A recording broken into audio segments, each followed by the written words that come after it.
It happens in stop motion all the It time. Really? can happen. It can happen. How do you fix that if you're in the middle of the sculpt and your armature snaps? It would be a lot of work, but it can happen. Like you're saying, if you move it a lot, we would just have to go in and Yeah. cut things away, Dremel. Yeah, you would probably have to cut some of the Sculpey back. I've never had that happen for me. But you would have to attach some kind of armature to the nub, whether it's floral wire or, and then you can start a little bit of Bondo. The Bondo stuff gets super hard. So that's almost at times I've used that in place of an armature, and then the wire starts again, it will hold it. Yeah, the Because- Bondo's great. It doesn't have to be beautiful on the inside. Like I said, it's going to be cast, and and once it's resin, it's all resin.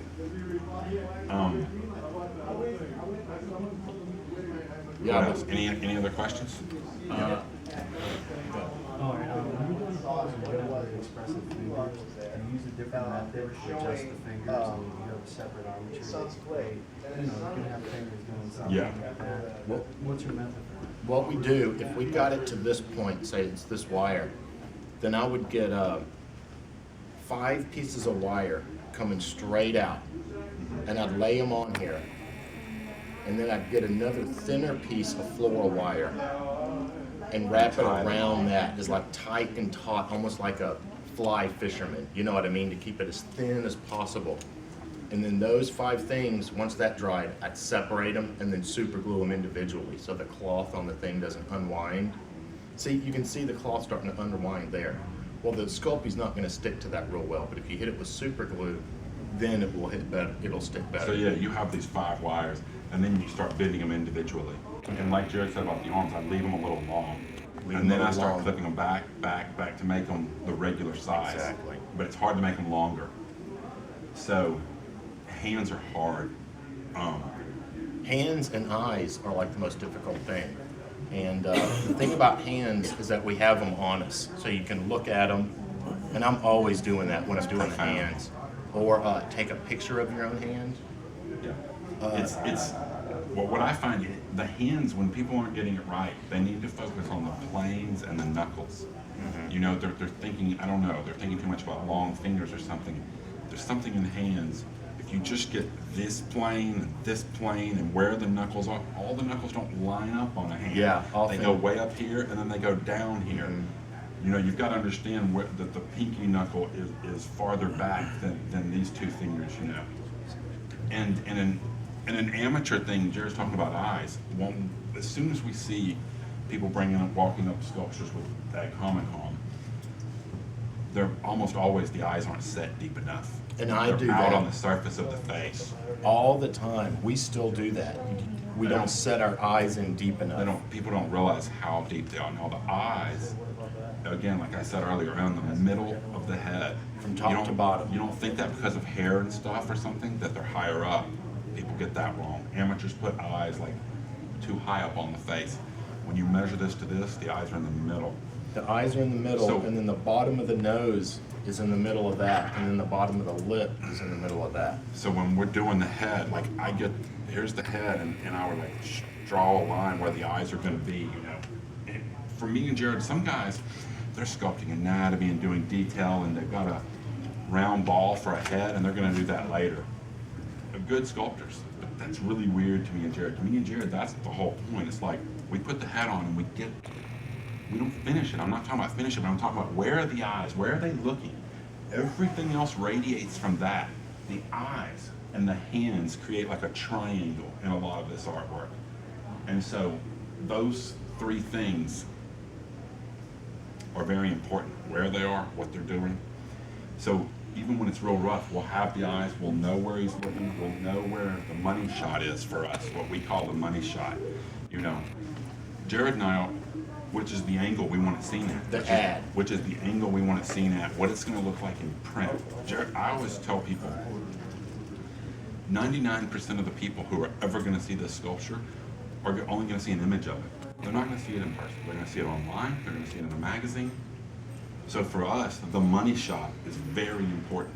You know, we send it to our photographer. He takes a picture. We're like, no, you idiot, 3 millimeters over. You know, you're not We seeing say, the- kind sir, you have. No, our photographer's a genius. But no, other people don't know. They don't understand where you were working on it from and what you wanted to convey. I mean, you know, and then around here, a lot of it breaks down. I mean, are we still working on it? Obviously. Are we trying to make it look good from every angle? Yes. Is one angle way more important to us? Yes. Henry Alvarez, a great sculptor who just passed away, movie effects legend, was really, really kind to us and helpful. He told us a sculpture is something you walk around. And it was so profound, and then we just totally ignored that for the rest of our careers. You know, That is you know, it's something you walk around if you're Henry Alvarez. Yeah, and you're you making can things from think movies. about 360 degrees, and you have that.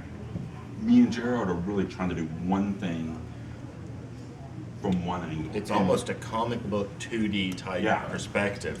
And we're not, like I say, I mean, if you look at from other angles, it's sculpted, but I'm just saying have focus on what people are gonna see.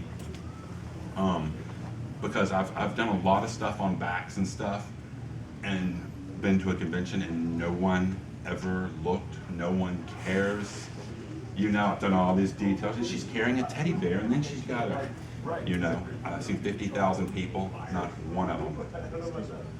They always look at the front. Totally. It's an initial, you have like a microsecond for somebody to be interested in it, you know, because they're walking past and there's so much stuff. And so it needs to be stepping up, and it needs to be, you know, an axe or whatever. So yeah, and one of the most important things this is one of the most important things I've been harping on recently is that young people and kids, beginners, I mean, any age, need to get up from the piece and walk away and look at it from a distance. Yeah, like 30 10 feet, you know. The process, you get to like this, you're so close to it. It's the forest for the trees, you know. If it doesn't work, like I was talking about the form of it, it's not gonna work. So get up and walk 20 feet, and does it still work from that? What you're doing is this guy I'm talking about, Steve Rude, this comic artist, he would draw thumbnails of the covers. He was 1 inch thing, it's not gonna work as a cover. It's the same thing because you're making the piece smaller as you get away from it. Does it work? Does the composition work? Another great trick You is can get to- too close to it, and physically and, you know, metaphorically. Emotionally too. Emotionally too. Another great trick is to look at it in the mirror. You know, this will freak you out. Yeah. You can have you feel like it's a great sculpt. You look at it in the mirror and it's A you know, face, you think this is the greatest, most symmetrically cool face I've ever, and in a mirror you see it's not symmetrical at all. It's a bizarre trick of the mind. But, I'm telling you, be prepared.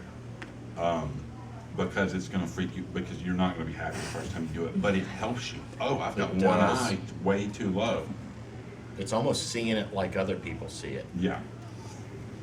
And, It's talking about you personally.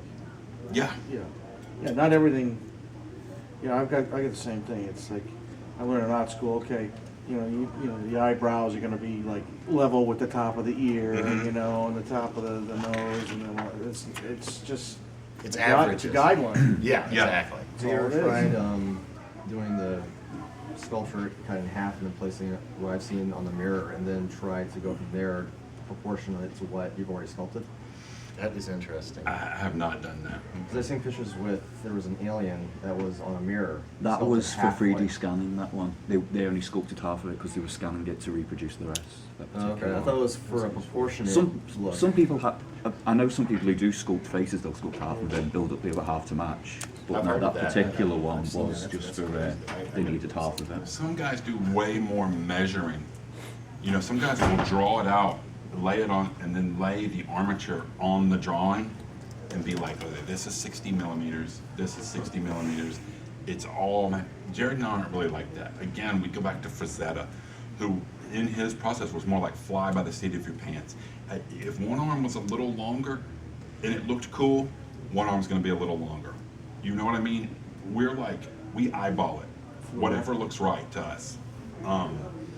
Do things need to be generally the right length? Of course. But we're not technicians. We're not out there doing measurements. I mean, if everybody did that, all the sculptures would look exactly the same. That's not what we're trying to do. You know, saying about the mirror thing as well, one thing that I found good is if you're doing a head as well as in the mirror.